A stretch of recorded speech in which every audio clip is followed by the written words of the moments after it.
Hi again, everybody, and welcome to Off to the Races. I'm Bill Phillips. He is Mark Patterson, the race analyst from Mountaineer, and he has all the inside information on one of the big weekends in thoroughbred racing each and every year. It's the Breeders' Cup 2024, Del Mar, Southern California, the Stars. We have the Stars with us. Mark, welcome. Always a pleasure, my friend. Good to get with you, Bill. I'm looking forward to the weekend. We were just talking as we were getting ready to start. I'm looking forward to maybe putting the feet up on Friday and checking out some of the races on Friday, and then you come back on Saturday and you have a bunch more. I think it's Friday with 5 races and then Saturday with 9 races. So a lot of racing action if you're looking to watch the ponies this weekend. Yeah, you can gorge on top class horse racing, no question about it, man. It's like an almost unfathomable feast of top-class horses, really, from all around the world. It's an international thing. Now, one of the things I want to do, Mark, as we get started, well, before we get forget the Breeders' Cup. We haven't talked to you in a little bit. What's going on? What's shaking at Mountaineer? And people need to get out there. What do we need to get out and see? But first of all, how have you been? I'm great, Bill. Things are fantastic, my man. Right now, I got a construction crew in the backyard on a project that my wife and I can't afford, building a pergola. It started out as like a caveman fire pit, and my wife's behest, and like anything else we do, it took off, and it just got crazy big. Now. And, I never underdo anything, good sir. I never underdo anything. That's awesome. That'll be, you get the pergola, you can set up some big screen TVs for some of the race. That'll be awesome. Yeah, for sure, man. I'm a TV guy, Bill. We have like 4 of them going, 5 maybe in the house at one time. We have like 3 people that reside in here, But we're definitely afraid we're going to walk into a room and we're not going to be bombarded with television, Well, bombarded. Things are going really good at my place of employment, sir. We have some incredibly full fields. A lot of new barns have shipped into Mountaineer, and our racing is just going real strong, and it's still very popular nationwide. We handled 1.3 million a couple of nights back, and it's got kind of a new flavor with horses shipping in now from a lot of other racetracks that have closed of late for the fall season. But we keep right on rolling through a lot of the cold weather months, Bill. Yeah. And remind me for the fall season, and remind the viewers that we have today of when the fall schedule hits. So if someone, I want to drive up, I want to see the races in person. Nothing like seeing the races in person. I mean, you can watch it on TV. It's great. You get the close-ups and everything. But in person is just a great experience. Yeah, Sunday through Wednesday still, Bill. I call it Mountain Standard starting time. First post is 7 o'clock, and my show takes off at about 15 minutes until 7. And we do race Sundays through Wednesdays. And I think that we're not going to wrap it up until mid-December. We race Mark, where can people find your show? Because they need to find that if they want to be educated going to the races that night. Yeah, the RTN network they can click on to. And also it goes out on social media over the internet to casinos worldwide. Most of the texts and emails that I get, and they probably number 30, 40 a day from Mountaineer fans, they come from people that actually sit up and watch on computers. So it's not too hard to dial it up on the computer. A lot of the betting now, Bill, comes from home because it's a different game than back in the day when people were trackside per se. Yeah. But like I said, I love watching them in person, but it's convenient at home. And you can find plenty of races on TV and everything, on the internet. It all works out. Now, speaking of this weekend, it's the Breeders' Cup 2024, Del Mar, Southern California, November 1st and 2nd. So that's Friday and Saturday, everybody. Friday and Saturday. Make sure you want racing. You got 2 days of it. Now, the coverage, just to break it down for everybody, because it's not too confusing, but it's a little bit different. Friday's coverage, if you're looking for the Breeders' Cup races on Friday, 4 to 8 p.m. on the USA Network. So on USA Network, 4 to 8 p.m. on Friday. Then on Saturday, coverage starts at 2 o'clock in the afternoon on USA. Then from 3:30 to 6, it's on NBC, WTOV9, and Peacock. And it features the big one, the big finish of it, the Breeders' Cup Thoroughbred Classic finishes up that coverage. And then it goes back on the USA Network until 8 in the evening. So there is a lot of racing, and that's how you can sit back, watch, and enjoy. Now, the 14 races on the Breeders' Cup slate, 5 on Friday. They all feature 2-year-olds. Then 9 on Saturday with the $7 million Classic set for 5:41 post time. And Mark, let me ask you before we talk about Saturday's big events. Friday, with all the 2-year-olds featured, is that critical if you want to be looking at possibilities for 3-year-olds, Kentucky Derby, Preakness, Belmont? Are we looking at those type of horses on Friday at the Breeders' Cup? Yeah, actually, Bill, it's called the freshman jinx, horses that win the 2-year-old championship or rise to great prominence early in their careers. Almost never seem to develop into the prime Kentucky Derby candidates in qualifiers. Generally, it's horses that are brought along with more patience. That doesn't mean you don't want to watch the brilliantly talented 2-year-olds that do compete on Friday at the Breeders' Cup. All right, so if you want to see some great racing on Friday and, maybe put a couple ducats down, maybe a couple wagers just to make it interesting, a little skin in the game. You know what I'm saying, Mark? You have a little skin in the game to have some more fun. So that's Friday. But Saturday, 9 races in all, my friend. And some of the ones that we wanted to talk about, because we can't, there's so many of them. But we're going to take a look at the $2 million Breeders' Cup Distaff, which is for the ladies. 1 1/8 miles, fillies and mares, 3-year-olds and up. Then the $5 million Breeders' Cup Turf, and then the $7 million Breeders' Cup Classic. And when those prices keep going up like that, you just think, man, that's a lot of money. That is a lot of Bill, on Breeders' Cup Day, since I'm an old timer and racing's been my life for so long, I can't help but think back to the audacious inception of the whole concept, which seemed unthinkable 40 years ago or so, because there is no network, no league of thoroughbred racetracks. It's not professional baseball, professional football. So the idea, logistically, that the best horses in each category, fillies, mares, 2-year-olds, turf horses, older geldings, colts, full horses, could be brought together all in peak form, tip-top form, from across America, let alone worldwide, to put it all under one flag, under one banner, just seemed unfathomable 40 years ago. Another issue would have been the fragility of thoroughbreds in thoroughbred form. They're not like human athletes where you can devise some kind of a playoff system and bring them all to their best and designate one championship event. It didn't seem feasible when it came to racehorses. But the top trainers have adjusted their methods. They point for the Breeders' Cup all year. The whole world has bought into the concept, and all of a sudden, it's a global thing. Horse racing is an unbelievably audacious concept from some 40 years ago. Has thrived, has flourished, has grown, and has really changed the whole industry. All right, before we get into the races, let me ask you this, because I did ask you before. I think before we were on the stream. Del Mar, Southern Cal. We see a lot of races at Saratoga, which was one of those gems of horse racing. The track, saw a lot of that this summer. Del Mar, you're saying this place is unbelievable. I spent some time at Del Mar. It seems like back in another life when I worked the Square civilian non-horse racing job, and I'd get on out there. I'd play hooky from the second half of the day in San Diego. I worked in a sheet metal shop, and we'd shoot on out to Del Mar. And it's a boutique meet.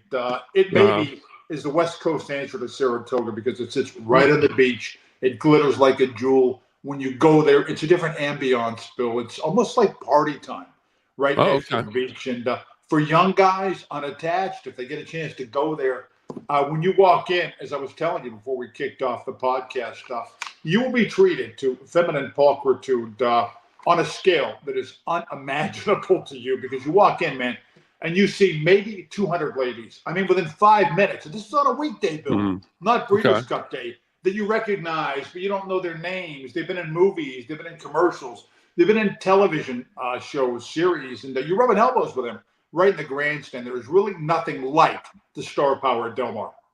All right, so we'll be looking for stars this weekend, but we're looking for stars on the track. So let's start with the Breeders' Cup Distaff. Race for the ladies, 1 1/8 miles, fillies and mares, 3 and up.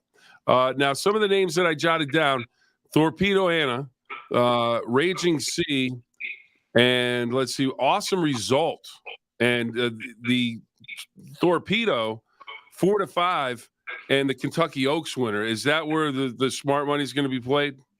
Well, what casual fans want to be aware of when they go in, Bill, because for some of them it's going to be a one-day-a-year thing to bet on thoroughbred races, maybe a 2 or 3 day a year thing with the Triple Crown, the 3-year-old, the classics as well within their consciousness. But the Euros dominate on turf because that is their game. That's their bloodstock. That's the manner in which the horses are trained. Americans dominate on dirt because traditionally that's a speed-oriented, speed-minded game. And the Euros keep trying to break through in the big dirt races, the sexy dirt events on Breeders' Cup Day, but haven't managed to much of an appreciable degree. But on turf, it is completely different because we are playing the Euros game and they dominate. A lot of aficionados, really serious horse players that do it professionally or semi-professionally, love the Breeders' Cup races because when else are you going to get 20 or 30 to 1 on a horse that has won multiple Grade 1 races? These fields are that deep. They are that diverse. They are that hard to handicap, to be completely honest about it, Bill. And plus, there is what the pros term a lot of square money, a lot of weekend players. They're going to take a crack because they like a name, because maybe something catches their eye about a horse's past performances. And some of the payoffs, the potential payoffs on the Breeders' Cup races are just out of this world. And the first thing that your viewers don't want to go in with any misconception that when high-class horses run, upper crust, elite horses from all across the globe get together, the best horse always wins. No. That's why they call it horse racing, Bill. When the gates open, strange things always happen. They can and will. And also, you have so many utterly top-class thoroughbred horses that have been trained up to and pointed specifically for these races that you will have some long shots jump out of the weeds and win. And whereas a trifecta on a weekday, if you're betting Aqueduct or Belmont or something like that, might come back $200, $300. If you hit the same ticket, as deep as these fields are, and with all the money in the pool, and last season, $175 million was bet on Breeders' Cup Day, Bill. Wow. So that elevates all the payoffs, puts things on a higher scale. You take a crack, you're lucky enough to put a couple of long shots on your ticket. It can pay thousands of dollars a ticket, which would normally pay just a couple of $100 on a weekday. This race, with that soliloquy aside, would probably be the exception. Is Torpedo Anna, I would say, would be, if you're looking for a cinch, if you're looking for one high-profile horse, one superstar, so to speak, that is unlikely to lose, I think it is probably Torpedo Anna, because the only time that she's been beaten this season was when she crossed the gender barrier and took a tough beat to Fierceness, who might be the favorite today in the Breeders' Cup Classic itself. And for her to acquit herself like that against the guys, to miss by just a head, in an incredibly gallant performance, I think sets her above these ladies. Yeah, that was a great race. All right, so we move along to the $5 million Breeders' Cup Turf, and you just mentioned the Europeans, the Euros. That's their bread and butter. So I'm looking at the favorites that I saw: Emily Upjohn, Farbridge. I'm not sure. I can't read my own handwriting. Rebels Romance. And this is another race. It goes off at 501, but $5 million on the table. Where's the European horse we should look at, and which American horse can we maybe sneak up there and get a win with? I was now you got me into my Olympic mode now. Now I want to go country against country. No, I hear you, man. I hear you. Nationalism is never out of place when it comes to sports. It really isn't. And you're talking about like 5, 6, 7 consecutive Super Bowls here on Saturday in each division. It's like really mind-blowing, man. When it comes to this one, which is the big dog, when it comes to turf horses internationally, do not look past the Euros. That is just never a good idea. I think that they have won maybe 18 of the last 20 mile-and-a-half turf classics. And strangely enough, Irish breds have won 16 of the last 22. We've got a sampling of Irish bred horses in here. But you talk about an international flavor. You got runners from France, from Japan, which is on the uptick globally in horse racing. They got the biggest purses known to man. England, Ireland, and even Germany, man. It's just it's just dulls the senses to try and take it all in, Bill. One thing you're looking for in a 1.5-mile turf race, once you get to a 1.5 miles, that is the first official marathon distance. And it requires a level of stamina that really 1.25 miles even doesn't, or 1.5 5/16. So you want a horse that is proven at 1.5 miles, because unlike American dirt racing, which leans towards speed and brilliance, on turf it's all about stamina, keeping one steady pace, which the Euros breed for and train for. And I'm noticing that I think we have like 7 winners in here at 1.5 miles, proven commodities at the marathon distance. But the horse that stands out to me is Rebels Romance, who has won the Breeders' Cup turf before a couple of seasons back. And also Rebels Romance is 10 for 13 at the 1.5 mile distance. So I think he's going to take a lot of beating today. Sounds good. Saturday. All right. So we finish up now. 41st World Championships, $7 million on the line. Breeders' Cup Classic, 5:41 post time, 1.25 miles, 3-year-olds and up. Forever Young, 6-1. City of Troy, 5-2. Son of Triple Crown horse Justify. Fierceness, Sierra Leone, it's 12-1. Next is 8-1. Fierceness is 3-1. And you mentioned that could be the horse to go with. What do you think? Like you said, there's just so many good horses. What jumps out for me about this race, Bill, is the horses that aren't in here. There's no stick-out veteran like a Flightline or something like that. This is supposed to be the coming out part of the acid test, like when a Marine gets through basic training and faces the crucible. For the 3-year-olds, this is supposed to be their acid test, what kind of racehorses they're going to be. But instead, it's kind of a closed society. The 3-year-olds are staging a palace coup here, because I'm looking, and in the absence of any standout veteran, and the veterans usually have an edge when the 3-year-olds take on the veterans. Mark, correct me if I'm wrong. Correct me if I'm wrong. You got 3-year-olds here that are the first 3 favorites on the program, Bill. City of Troy, Fierceness, and also Forever Young on the inside, the Japanese horse. Yep. Now when you get a situation like that, depending on the post position, I would, the start is always critical, but how critical is it in a race like this with a stacked field? If you get off to a slow start, are you really behind the 8 ball? Well, you've got a long run to the first turn here. There will be some jostling position, but it's not like the charge of the Light Brigade in the Kentucky Derby. We got 22 starters and an auxiliary gate or something like that. My top pick, and it would be unprecedented for a Japanese horse to win a big dirt race on Breeders' Cup Day, much less the big dog, the Breeders' Cup Classic. But Forever Young, Japanese racing's been on the rise. Forever Young, as acquainted with American racing, because he took a tough beat to miss by just a head in the vaunted Kentucky Derby and suffered a bad start there. And he has been freshened up and prepped, obviously with this race in mind. And I think he might be capable of springing an upset. And once again, in the absence of a superior older horse, which is really rare for the Breeders' Cup Classic, this might be the 3-year-old show, kind of a palace coup. Fierceness has redeemed himself after that Kentucky Derby debacle and put down Torpedo Anna's upstart challenge. The filly, in fact, had scared her back against her own kind today. There were thoughts of her postward against the guys, but after Fierceness took her measure in a very game performance, she's going to run against the gals, which might leave Fierceness with his sharp tactical speed, a horse that's on the improve, to maybe win and keep right on rolling here.